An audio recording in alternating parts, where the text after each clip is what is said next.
Welcome to our YouTube channel. स्वागत है आपका हमारे यूट्यूब चैनल वर्ड नॉलेज। तो आज हम जो लर्न करने वाले सीखने वाले हैं ह्यूमन एयर। पहली बात तो ये ह्यूमन एयर होता क्या है। ह्यूमन एयर एक ऑर्गन है जो रिसेप्टर है, वो हमें हेल्प करता है सुनने में और maintains body balance. Body balance यानी कि जो हमारा दिमाग होता है उसकी पोजीशन जो मेंटेन करता है ह्यूमन एयर। तो ह्यूमन एयर के 3 पार्ट्स होते हैं, extra, middle, inner. Extra parts जो इस तस्वीर में दिखाई दे रहा है, एक्स्ट्रा पार्ट वो है जिसका ब्राउन कलर होगा, और मिडल पार्ट वो है जिसका पिंक, और इनर पार्ट होगा उसका होगा ब्लू। तो चलिए मैं इस तस्वीर के जरिए आपको समझा देते हैं कि इस तस्वीर में जो हमारा दिखने वाला हिस्सा है, जो यहाँ पर सब इंसानों के जो बाहर वाला उसका होता है कान का, उसको हम पीना कहते हैं। पीना कार्टिलेज का बना होता है। यहाँ से जो पीना का काम ये है, जो साउंड वेव्स उसको इकट्ठा करके एयर कैनाल में पहुंचाना। एयर कैनाल उसको हम एक्स्ट्रा ऑडिटरी कैनाल कहते हैं। एक्स्ट्रा ऑडिटरी कैनाल में जो वेव्स होती है, जो पीना इकट्ठा करती है, वो यहाँ पर भेजती है। यहाँ पर प्रोटेक्शन करते हैं हेयर्स और वैक्स ग्लैंड्स।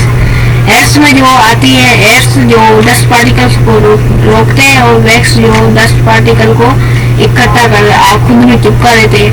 आगे जो टेम्पेनिक मेम्ब्रेन, उसे हम एयर ड्रम भी कहते हैं, या कान का पर्दा उर्दू में कहते हैं। कान का पर्दा जो यहाँ पर होता है, यहाँ से जो आवाज हो या वेव हो वो टकराती है और मिडल एयर में जाती है।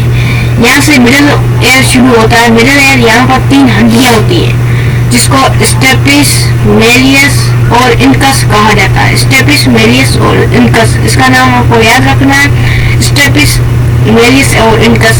और यहाँ से एक एस्ट्रिकेन ट्यूब जाता है जो हमारे नेसल कैविटी से डायरेक्ट जो जुड़ता है।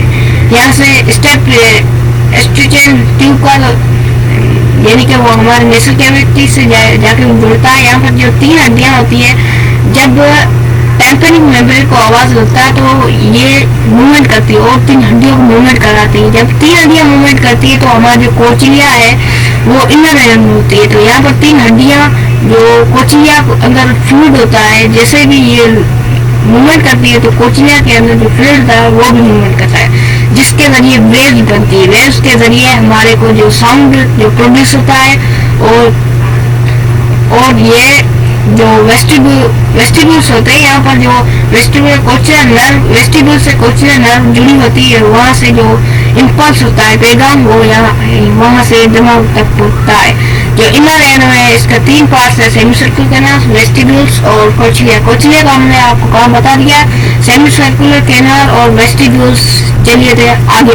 तो मेंटेन बॉडी बैलेंस, तो आगे हमने आपको बता दिया था कि मेंटेन बॉडी बैलेंस कैसे होता है। तो बॉडी बैलेंस जो मेंटेन करते हैं कान के जो सेमीसर्कुलर कैनाल और वेस्टिब्यूल्स, ये जो हमारे जो ब्रेन होता है उसकी पोजीशन वगैरह उसको मेंटेन करते हैं। तो चलिए आगे। एक जो थंडरस्टॉर्म आपने सुना ही होगा, जो गड़गड़ाहट होती है, जैसे कि बिजली की गड़गड़ाहट जो बारिश में होती है। यहाँ पर एक टर्म है कि speed of sound and speed of light. जब बादल गरजते हैं तो हमारे पास रोशनी पहले पहुँचती है और साउंड जो होता है बाद में। इसका मतलब यह है कि the speed of sound is greater than speed of sound laser